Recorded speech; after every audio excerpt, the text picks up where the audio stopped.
मंच पर उपस्थित नेतागण, भाइयों और बहनों,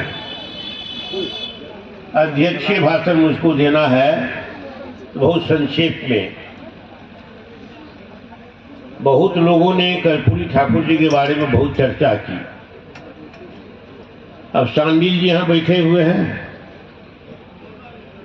सांडिल जी तो घनघोर कम्युनिस्ट हैं, अब ये भाजपाई हैं। तो भाजपा और कम्युनिस्ट में एक मामले में बहुत मतैक्य है, समीपता है। समीपता ये है कि यह जो व्यवस्था है जिसमें हम आप हैं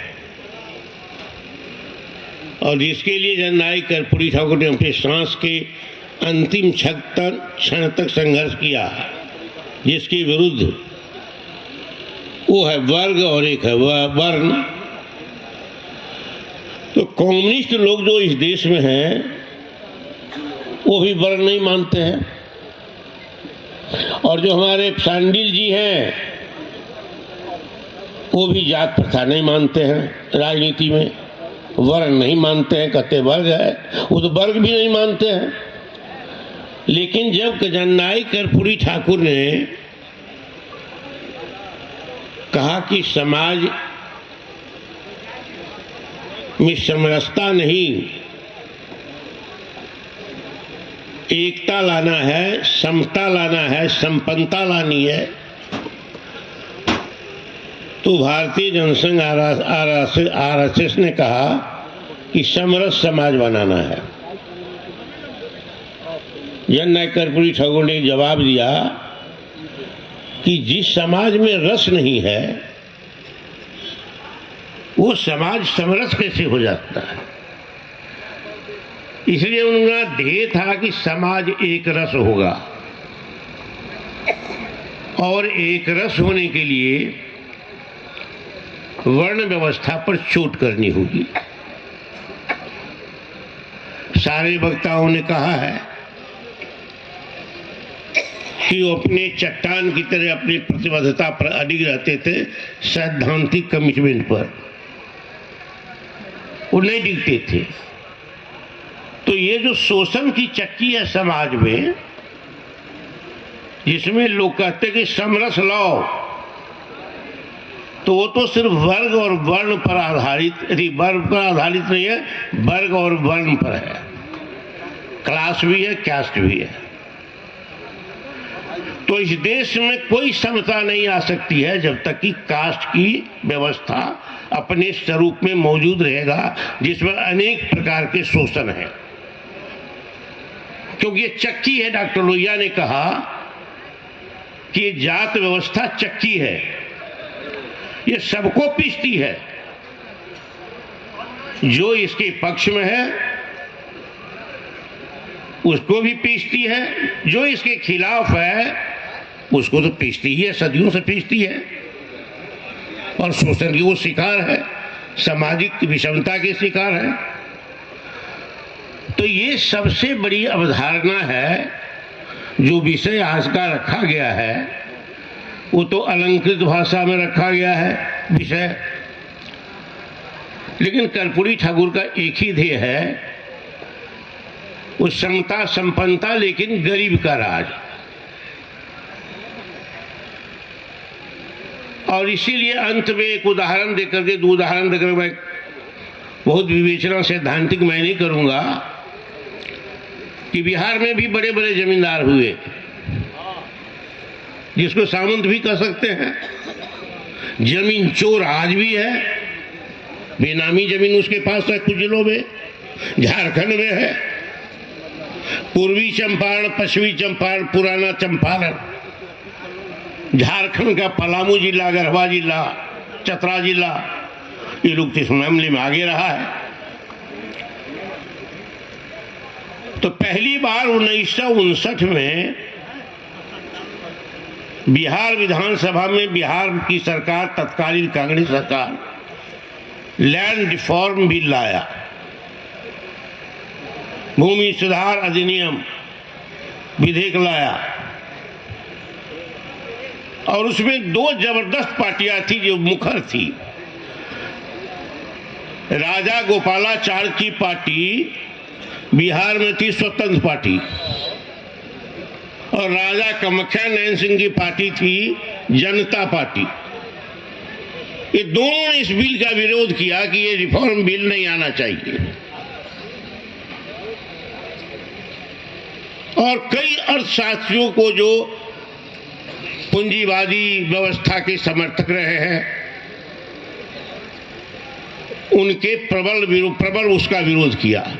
एडम स्मिथ से लेकर के जितने आधुनिक अर्थशास्त्री हुए, जननायक ठाकुर ने कहा, गांधी जी को कोट करते हुए, लुई फिशर का नाम आप लोग बहुत लोग जानते होंगे, पढ़े लिखे यूनिवर्सिटी के बहुत प्रोफेसर हैं यहाँ। लुई फिशर अमेरिकन पत्रकार थे। उन्होंने लेनिन पर, स्टालिन पर, गांधी जी पर कई किताबें लिखी है, और लुई फिशर बहुत दिनों तक बापू के साथ, गांधी जी के साथ साबरमती आश्रम में रह गए। गांधी पहले, एक साथी ने, एक प्रोफेसर ने कहा कि गांधी समय के अनुसार आजादी हासिल करने के लिए रणनीति बनाते थे। बात सही है। हमने चौड़ा चोरी घटना के बाद खिला सत्याग्रह को देखा। सरदार वल्लभ भाई पटेल ने तैयारी कर ली थी, गांधी ने रुकवा दिया और चौड़ा चोरी घटना की निंदा की।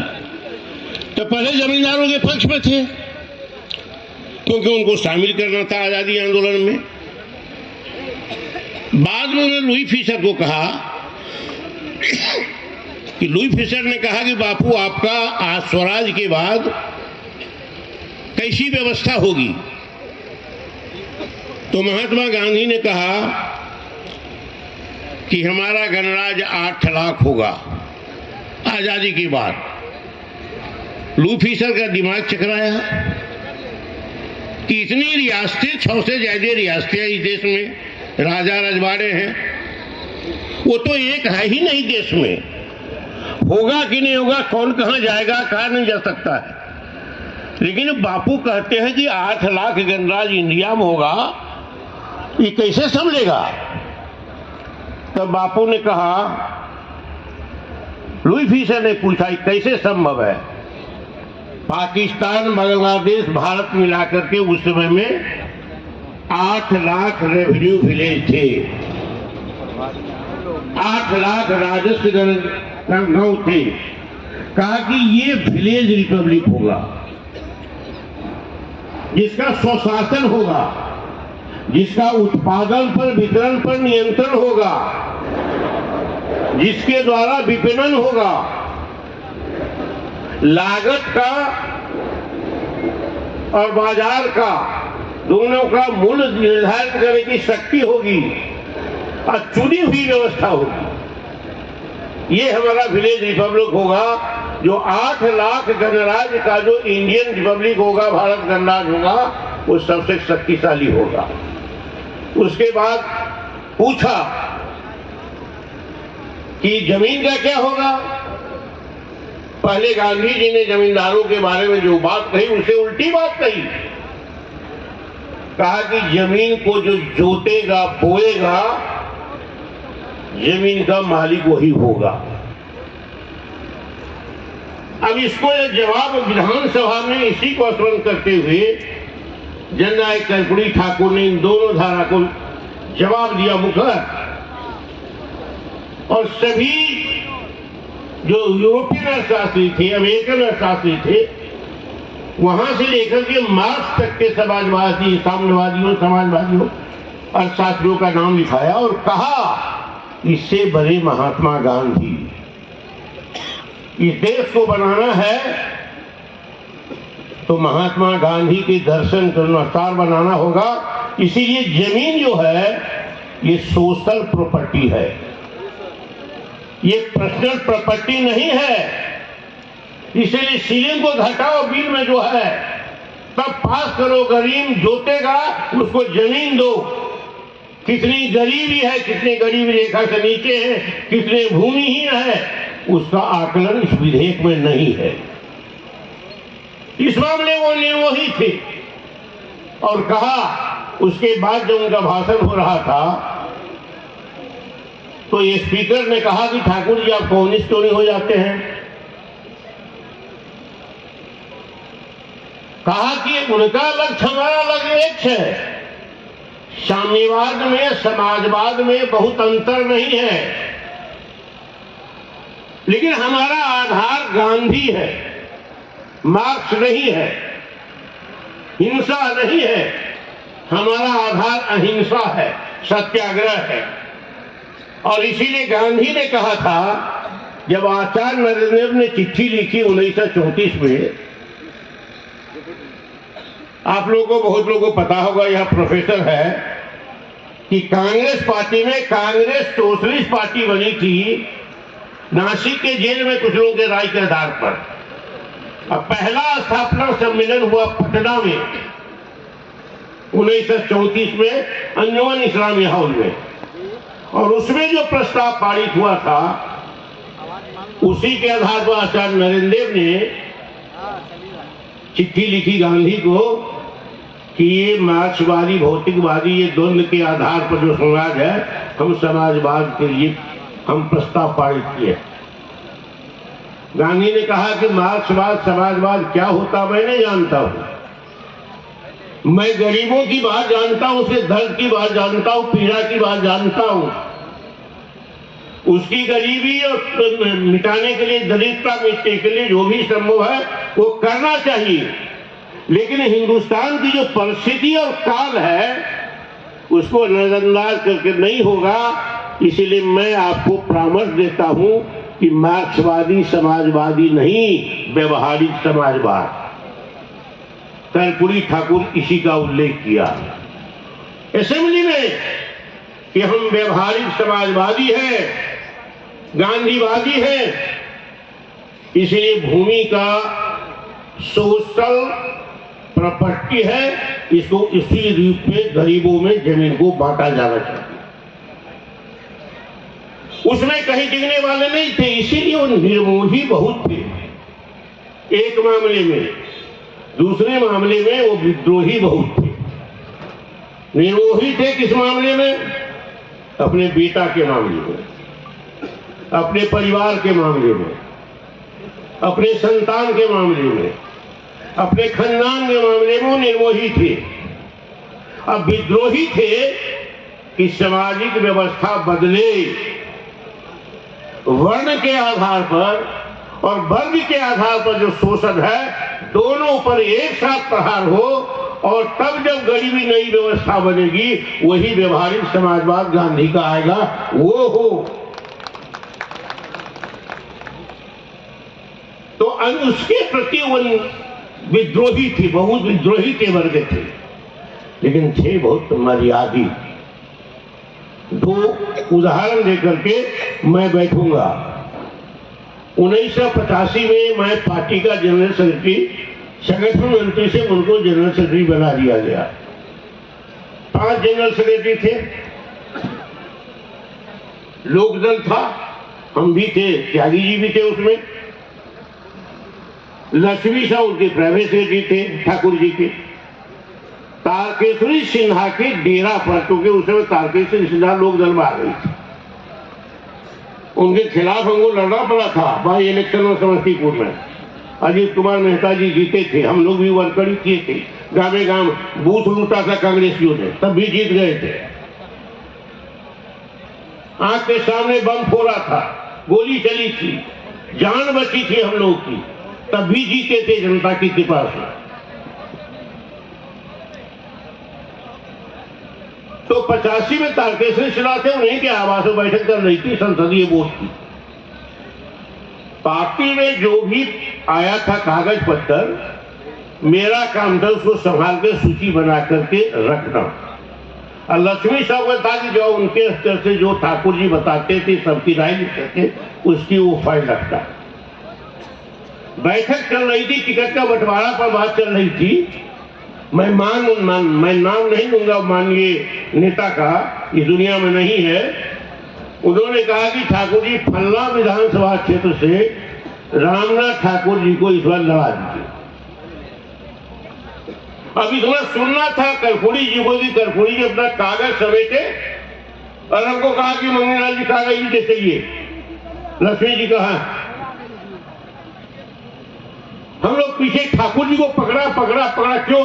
तो कहा कि तख्ती किताब लोग बांट लीजिए, जिसको देना हो दीजिए, मैं इसमें नहीं रहूंगा।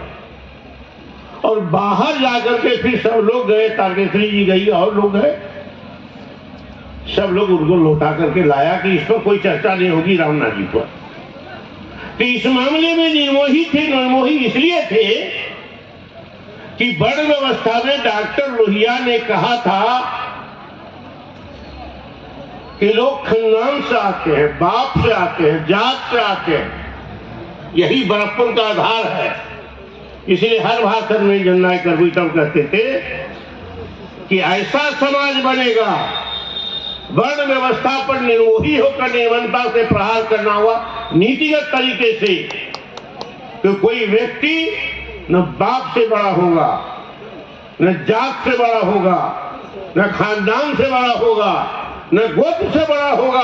बड़ा होगा तो अपनी मेधा से, योग्यता से, क्षमता से और विद्वता से होगा। ऐसा समाज बनाना है और इसी समाज के लिए लड़ते, लेकिन इसमें नीतिगत पहल चाहिए। नीतिगत क्या?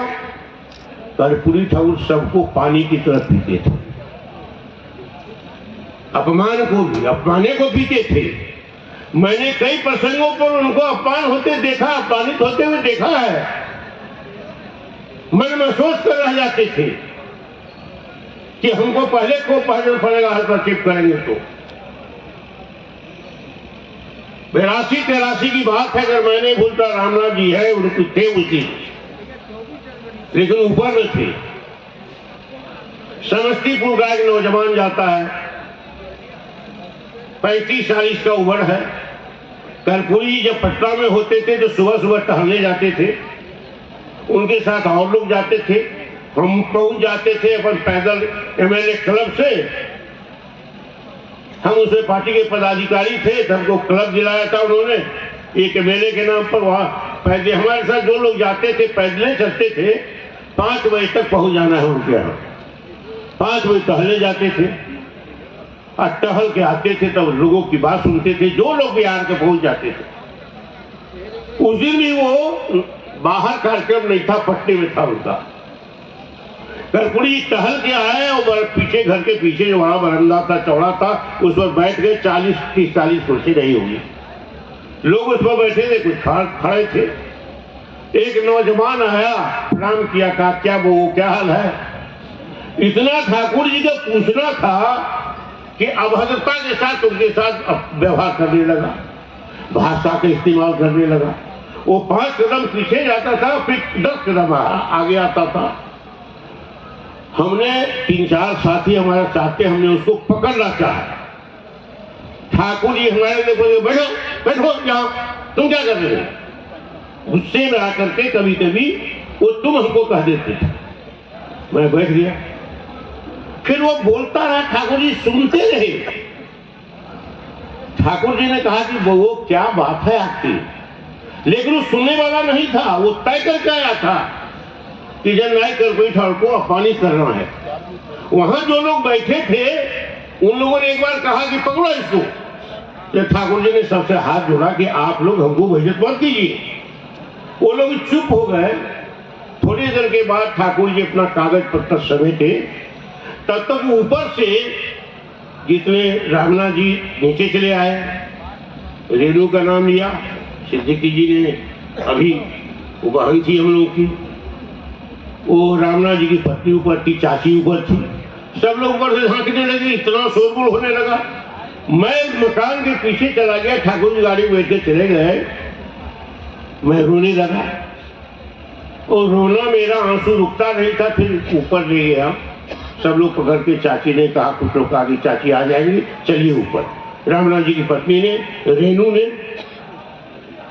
मैं ऊपर गया। फिर चूड़ा दही हमको खिलाया गया, शांत हुआ। मैं चले गया ऑफिस।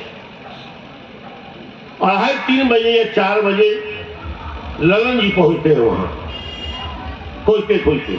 कहा कि कितना लिखिएगा? हमने कहा कि ठाकुर जी का के नाम से जितना दरखास्तें डाक से आई है उसी को सूचीबद्ध कर रहा हूँ, और जो वैसे आई है उसका जवाब मैं लिख रहा हूँ। छोड़िए, ठाकुर जी ने बुलाया और स्कूटर से आए। जब ठाकुर जी का नाम लिया तो स्कूटर बैठ के पीछे हम चले गए। ठाकुर जी ने कहा कि उस नौजवान को आपने क्यों रोका था? हमने कहा कि वो आपके साथ अभद्र व्यवहार कर रहा था, इसलिए रोका था। अति पिछले जात में पैदा लिए हैं? तो जी। गरीब घर में पैदा लिए हैं? तो जी। बाप माँ खेत में काम करते हैं? बोले जी। राजनीति में आए हैं समाज को बदलने के लिए? तो सदियों से जिस समाज को बाप दादा खानदान में अपमान इस व्यवस्था से होता रहा है, आप इसके खिलाफ लड़ करके कोई नया समाज बनाना चाहते हैं तो पानी की तरह अपमान को पीना होगा। नहीं पीजिएगा तो जो आपसे उलझना चाहता उसका भला कीजिएगा, अपना अहित कीजिएगा, नीति का, सिद्धांत का, दर्शन का अहित कीजिएगा। मैंने जो हमको समझाया, मैंने कई बार देखा, कई जगह वो अपमानित होते हुए पानी की तरफ पी गए। बाद में उसका परिवर्तन हुआ कहीं कहीं, लेकिन पी गए। तो कर्पूरी ठाकुर में वो विद्रोह था व्यवस्था से, नीतिगत की तरह, और इसीलिए बहुत जगह आरक्षण की बात हुई है। ये जो आरक्षण है क्यों होता है, एक शब्द मैं कहता हूं। डॉक्टर लोहिया ने कहा कि ये लोग जो कम्युनिस्ट है या जो गैर कम्युनिस्ट है, इस आपके खिलाफ है, जाति व्यवस्था को लाभ पहुंचाना चाहते हैं, वो टूटेगा आरक्षण से, मतलब विशेष अवसर से। और ये वर्ण व्यवस्था को समझना होगा। और डॉक्टर लोहिया ने 2 लाइन में परिभाषित किया कि जो गरीब है, सवर्ण ऊंची जात, अगर गरीब है तो मन से अमीर है, और जो अमीर है, शूद्र या छोटी जात, पिछड़ी जात, दलित, धन से अमीर अगर वो है तो मन से गरीब है। इसी दोनों चीज का जो द्वंद्व चल रहा है वो मार्क्सवादियों ने नहीं समझा है। सिर्फ वर्ग के भीतर जो द्वंद्व है उसको उसने समझा है जो गतिशील है, ये अस्थाई है। ऐसी अस्थाई का जो जरवाद है, इनर्शिया है, इसको मिटाना है। और इसी के लिए अनवरत जननायक कर्पूरी ठाकुर लड़ते रहे, संघर्ष करते रहे, कभी समझौता नहीं किया। और सिद्दीकी जी ने बहुत सारी बातें कही है।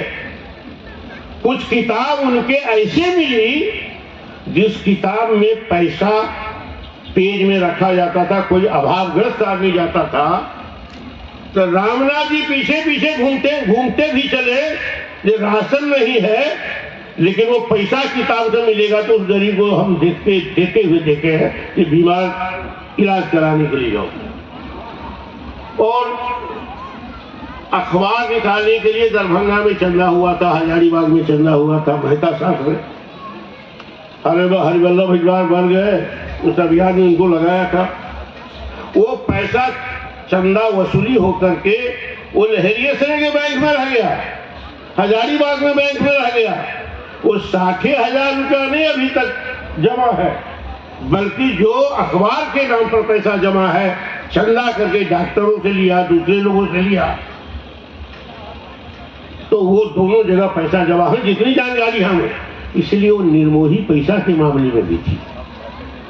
2500 रुपया एक आदमी चंदा दिया था पूर्णिया में, लौट का है तो कहा कि चिट्ठी लिखी, लक्ष्मी साहब नहीं थे तो उनको धन्यवाद दिया, आपने 2500 रुपया हमको पार्टी के लिए दिया, मैं पार्टी फंड में जमा कर दिया आपको।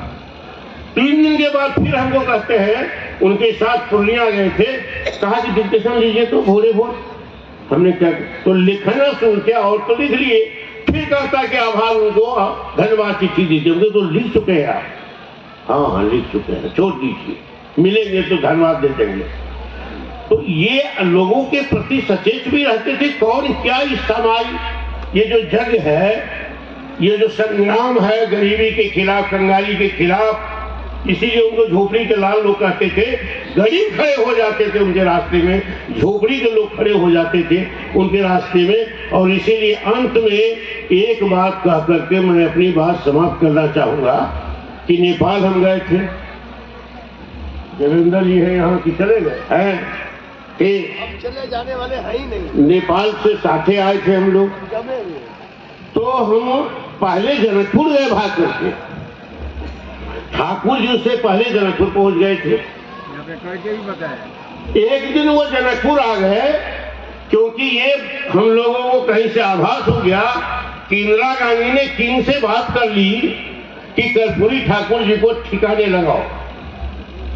अब ठिकाना का मतलब जो हो, अब कर्पूरी जी को यहां से निकलना था, तो कर्पूरी जी आए तो जिस वेश में आए सचमुच हम नहीं पास आ सके, हम भी दूसरे वेश में थे।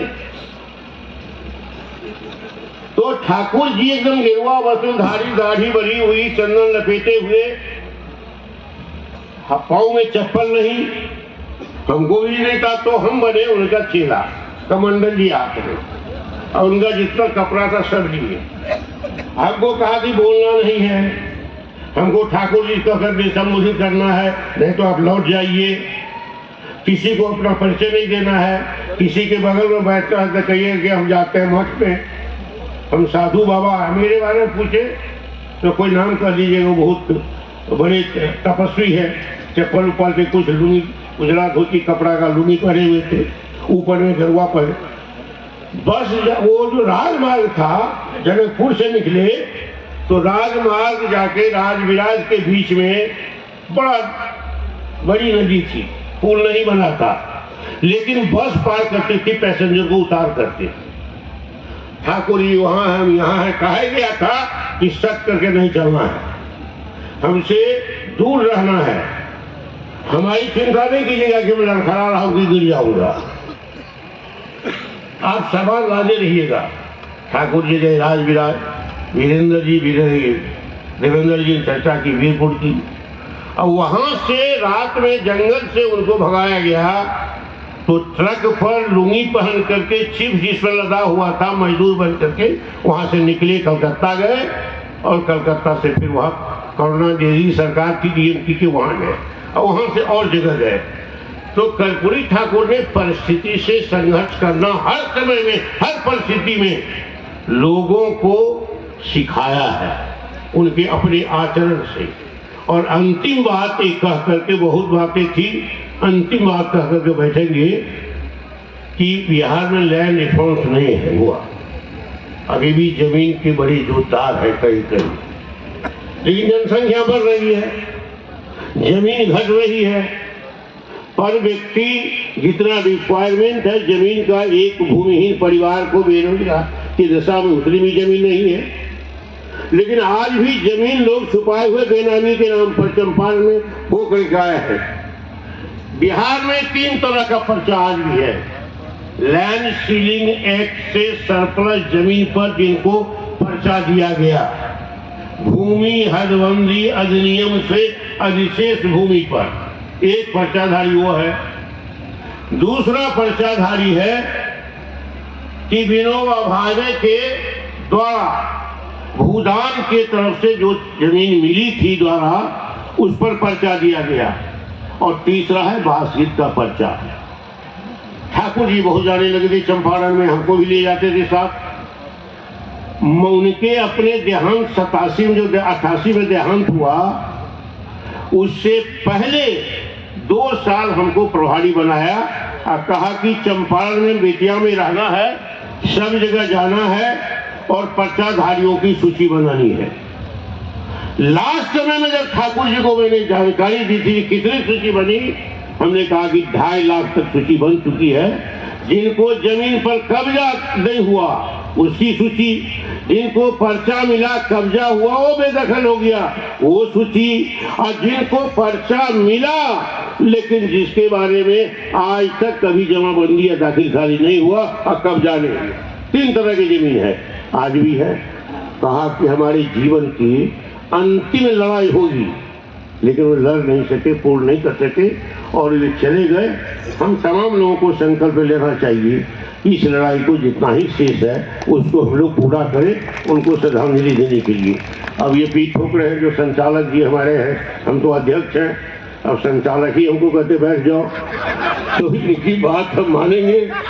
संचालन करता मंच के डिक्टेटर अध्यक्ष होते, संचालन करता। लेकिन आपका ख्याल है, मैंने आपसे वचन लिया था कि मैं बहुत ज्यादा सैद्धांतिक और वैचारिक बात नहीं करूंगा। यही उदाहरण दे करके मैं उनके प्रति अपना सम्मान व्यक्त करता हूं, उनके चरणों में सदा सुमन अर्पित करता हूं। और यह भी हम आप सब फैसला की जब तक जिएंगे कर्पूरी ठाकुर के आदर्शों को लेकर के चलेंगे। इन्हीं बातों के साथ मैं अपनी बात समाप्त करता हूँ।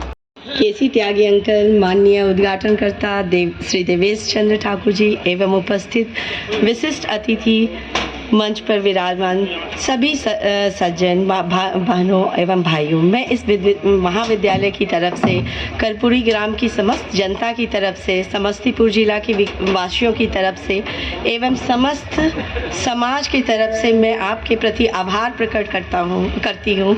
मैं हर एक वक्ताओं का नाम नहीं लेने के लिए क्षमा चाहती हूँ। मैं पुनः आपका सबका एवं आयोजकों का धन्यवाद देती हूँ। मेरे पापा कहते थे, हम लोग ठंडे में सोचते थे पता नहीं इतने लोग आएंगे कि नहीं। मैं पापा से बोलती थी कि पापा इतने लोग आ पाएंगे कि नहीं आएंगे, लेकिन पापा कहते थे मैं सच्चे दिल से कर रहा हूँ, जरूर आएंगे और मौसम अच्छा होगा। तो मुझे ये विश्वास आज पता चला कि सच्चे दिल से कुछ करो तो ज़रूर सफलता मिलती है। Thank you so much.